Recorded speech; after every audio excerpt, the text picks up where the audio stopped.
with the merits of child-born issues and challenges, of course, surrounding the country's ongoing economic reforms. From fiscal policies to structural reforms, the nation grapples with critical issues that impact its growth, stability, and global competitiveness. Among other issues competing for attention, one of the recent key burning issues is the call for the suspension of the cybersecurity levy, which is at 0.5%. But what are some key issues that needs to be addressed, of course, to unlock the full potential of Nigeria's economy at this time? I'm starting the week with the Chief Executive Officer of RTC Advisory, Mr. Opeyemi Agbaje. Thank you so much. It's good to have you start the week with us on Business Nigeria. Thank you, Tolu. Yes. I would start from the fallout of reforms instituted by President Bola Tinubu. There's been this argument that it's like government was not really prepared for the fallout of all of these policies. Fuel subsidy removal and all of this. And now we're trying to mitigate and just rush into address the fallout of this. What do you make of this? Where are we with regards of these reforms? Well, obviously, we're yet to find equilibrium. I've always defined the challenge post-commencement of reforms as where does equilibrium lie? We clearly, we thought we were approaching some equilibrium, but clearly we're not yet there. And I will, I've always, my comment has been that I totally agree with the strategy around the reforms. These are structural reforms. We don't appreciate the gravity of some of these reforms. So, for instance, you are attempting to end a subsidy regime that you've had for 50 years. You are attempting to float your currency the first time ever in your history. You've never done it, even in the colonial times. The colonial regimes had a fixed exchange rate for Nigeria's currency. So these are unprecedented reforms, which I think even, to be fair, even the government itself sometimes has not demonstrated full recognition of the gravity of those reforms. Okay. And therefore, we've underestimated the impact. We've underestimated sometimes the social impact. One of my thoughts was that we needed to have had a social plan in place before many of these programs. I've said the last time I was here that all things considered, and I'm a fairly robust supporter of this government in terms of the economic reforms. But I said here the last time I was here that all things considered, in sequencing the reforms, we may have tried to achieve stability on the subsidy regime front before moving to the exchange rate front. But that's neither here nor there. Now we're where we are. Both reforms, all of the reforms we are doing are desirable. They're important. The question is sequencing, the question is communication, and the question is impact management, and so on. So all said, I still think that the government is doing the right thing, trying to end decade-long, in some cases, 5-decade, 6-decade-long problems.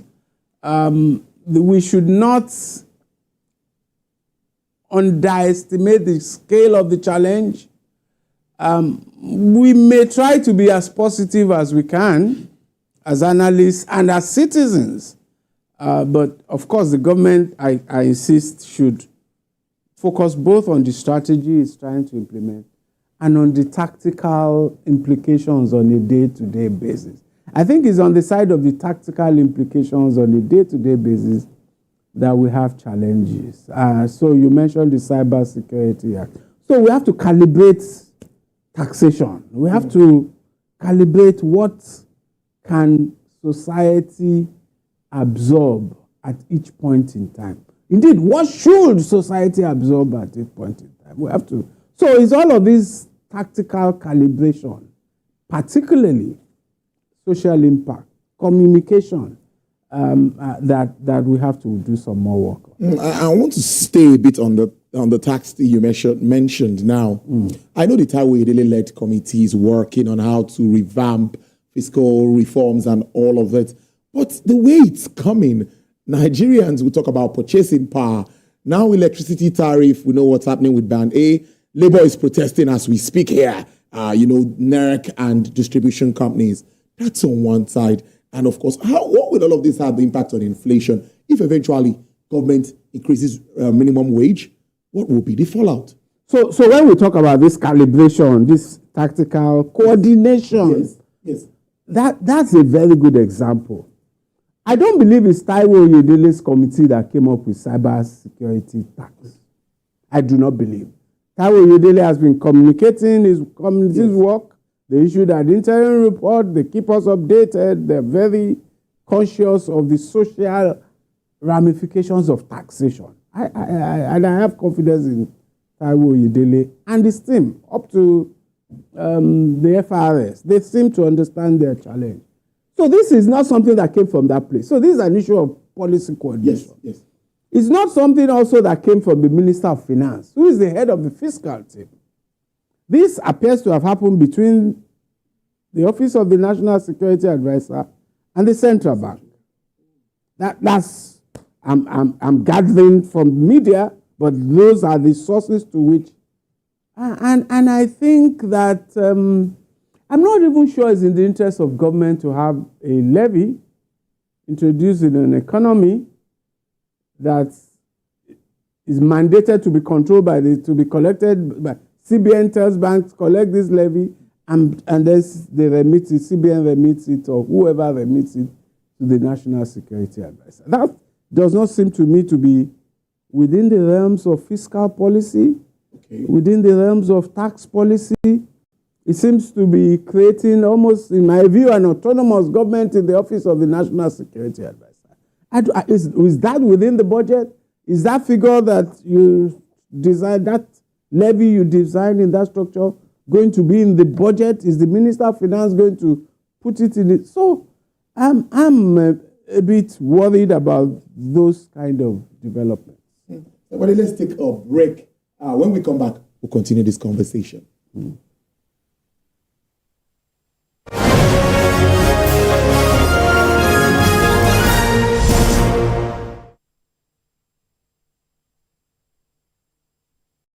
Experience information and entertainment like never before as TVC Breakfast takes your weekends to a whole new level. Introducing TVC Breakfast Weekend Edition, your ultimate source of thrilling sports updates, insightful political analysis, and captivating entertainment news.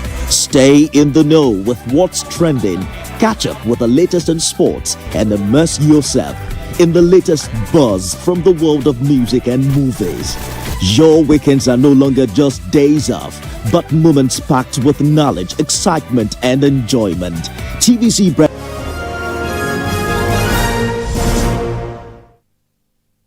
All right, glad to have you join us now. We are on Business Nigeria, speaking around Nigeria's key economic reforms, the fallout, and what's been happening so far. And the Chief Executive Officer, RTC Advisory, Mr. Opeyemi Agbaje, is live in the studio. Yes, I want to talk about energy prices.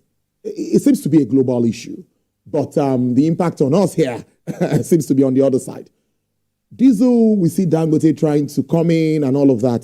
But what do you make of the impact of, again, on inflation and expected figures moving forward in the year? There's no doubt. I mean, there's no doubt that the horizon, and I think I've said that here several times, the inflation, given the drivers in the context of Nigeria, are not a short-term phenomenon. Okay. So we did mention, and I think I did, that I see inflation as a 2024 and 2025 issue. So we're going to, because of the drivers for it, we're trying to stabilize, trying to remove petroleum subsidies. We're still not there. There's still some kind of subsidy somewhere. Electricity tariffs, all of those are inflationary in substance. And therefore, And the CBN, I think I read somewhere that they're setting a target of 21, which is high, even, I believe, in the medium term. So we're 33. Yes. We may yet inch up a little bit before we begin to decelerate, but maybe we won't go beyond 35. And then we begin but of course, there's already some element of slowing down, but maybe we have peaked, maybe we haven't. I think we may still inch up slightly, and then we'll begin to decelerate. I do not see inflation below 21%, even in 2025. Wow. Which is high.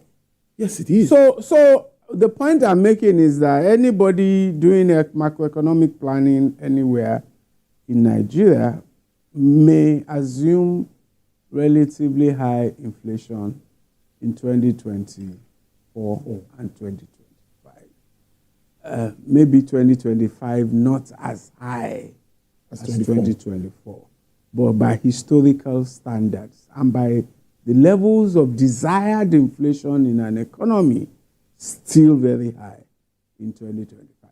I believe it is a while until we have cleaned out all of these structural reforms that affect prices of electricity, which is not a short-term phenomenon. We only try to do what the so-called Band A, and we know the extent of the disequilibrium in the system. We still have petrol, and we know from diesel prices, if nothing else, we know from diesel prices that there's still some cost control. Yes. Let me use a smart word. It's a fallout. There's this name, I think there's this name that the former NPC GMD used to call it when they didn't want to mention subsidy payments. Yes. So they always look for a way there's some cost curtailment. Yes, exactly. Somewhere. That adjustment, if we want a fully deregulated market, means we still have a long way to go. But I have come to the conclusion that until we have stability on the exchange rate front, we may not be able to have a fully deregulated market, downstream petroleum market. Because there are social consequences of petrol pricing and of commodity pricing generally. And some people are bashing the government. There's still a subsidy. And for me, that's not the point. The point is government is attempting to create a fully deregulated market. There are tailwinds. There are difficulties along the way, and they're trying to manage the process. And I am generally supportive of that process. But I always talk about communication. So for me, it's curious why we don't want to admit that. As a matter of practical necessity, we could no longer allow the price to rise. It's an intervention. Yes. Sort of intervention. Exactly. Yes. So even though our ultimate objective is a fully deregulated market, but we have social, there are things called market failure. Even in the most advanced economies of the world, in cases of market failure where the market is going to create conditions that are adverse to the general interest of the country, we apply a brake and we intervene. And so for me, that it's clear that there's some mechanism somewhere that has not allowed petrol prices to keep track with diesel prices. At some point, after our exchange rate devaluation continued, the price of petrol remained stable. That tells us something. So let's be clear in our communication. That's what I would say. I think that's very important. I agree with you, sir. But let's stay with the Apex Bank. The last time we had you on, you commended the moves by Dr. Opeyemi Agbaje. But we've seen a bit of flip-flop in the foreign exchange market. It was down to about 1,100. As of today, I think it's about 1,400 in some cases. So when are we getting to that equilibrium? I do not know. I suspect Mr. Cardoso does not know. And I have a good friend of mine who one may consider an expert and I'm going to mention his name and put him on the spot. Who may consider an expert on this, or at least I'll mention his nickname, Coco. And most people in the financial sector know who I'm talking about. And I told him, Coco, let me pick your brain. Where is this FX market going to? And he told me, Opeyemi is not sure there's any brain anywhere anymore. So the point is this. We have not found equilibrium. Yes. And we're searching for it. And the central bank is searching for it. The markets are searching for it. And what we know are the variables. And we can only work on the variables. Our oil production, our exports, non-oil exports, foreign direct investment. And we continue to go after it. Other remittances, portfolio investment, other investment flows into the economy. Yes. And then our demand. So all of these are on the supply side. And then our demand, where, how much are we consuming? Where are we spending our dollars on? Those are the variables that determine the exchange rate. In a way, it's a bit unfair to put the focus on the central bank. I'm countering the argument. I'm presenting their own side of the story. They don't determine exchanges. They manage the demand and supply, and they decide when they want to intervene.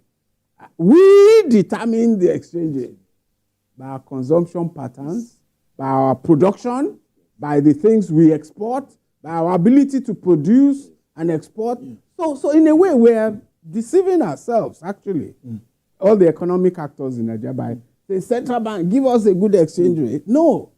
Producers, exporters, consumers, give us a good exchange rate. Until we fully manifest that understanding that it is our economic behavior, our production, our exports, especially in these circumstances, non-oil exports, what we can do to stop exports, to stop oil theft and sabotage and all of those things with oil, what we can do to produce processed agricultural output, software export, financial services export, the things that our economic sector can export. Indeed, I was listening to Dr. Alausa at the Ministry of Health, and I was impressed by his attitude towards the conversation on what I would describe as the export of health talent, and his own approach to produce more so that we can have enough, and in spite of whatever is exported. So in the bottom line, my brother, we don't know where equilibrium is. I don't think the central bank knows. I think everybody should work on the variables. The government should work on the variables within its control. The private producers, the private sector should work on variables within their control. And those of us who demand for FX should work on variables. I'm getting to almost my final question now, because I'm looking at our reforms and the challenges we are meeting along the line. PIA was to open up that downstream, that's part of it. And now that we're having this intervention in quotes, that halts the implementation of the PIA or what? That's on one side. What's the outlook looking at all of this? Short term, medium term, and long term? Wow, interesting conversation on the PIA and the impact on the PIA. I hope that, okay, so that conversation in terms of the PIA is only on the petrol side. Yes. So as far as diesel and all other products are concerned that are fully deregulated, well, so between the sad part of it, I will be unhappy if by the time Dangote and the other refineries that they say will be operational, when they're pumping out petrol, if we don't have a fully deregulated market. Because then it means there have to be non-market-based negotiations to determine the attitude towards pricing. When I say non-market-based, that means there has to be meetings to decide how we're going to do this, which is generally not the way we want big markets to operate, and which are generally not the right incentive structure for investors and market participants.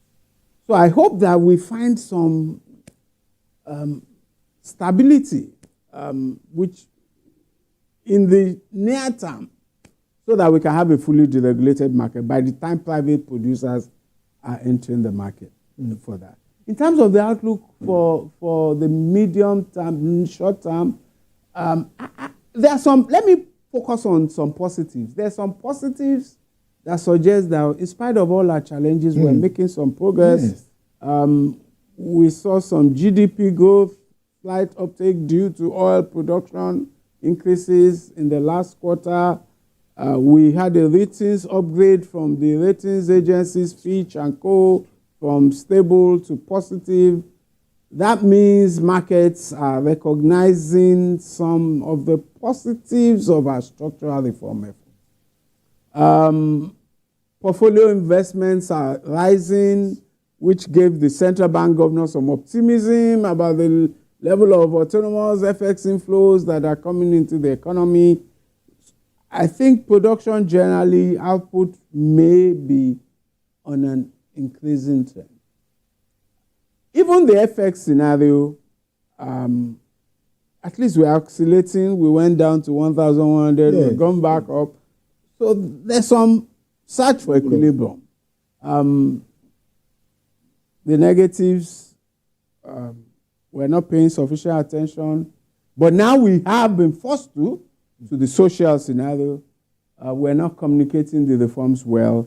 There's a lot of negativity domestically. There are too many people who appear to want the reforms to fail, and who celebrate every adverse circumstance. I don't believe I should do that to my country or the government of my country because I don't like an individual who is president or who is minister or central bank.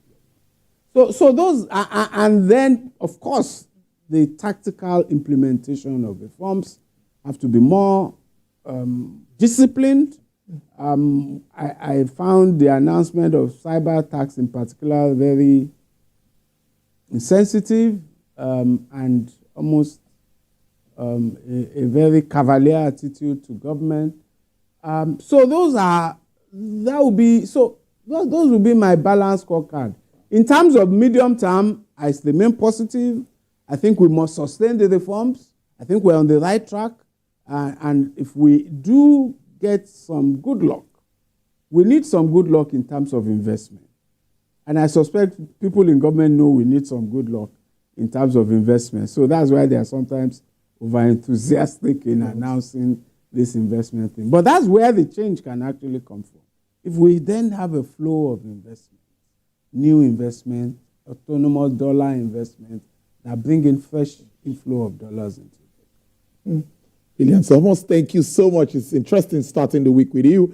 Chief Executive Officer, RTC Advisory, Mr. Opeyemi Agbaje. Thank you so much. Have a great week. All right, then. We'll take a break. When we come back, we'll discuss business and investment climate in Nassau.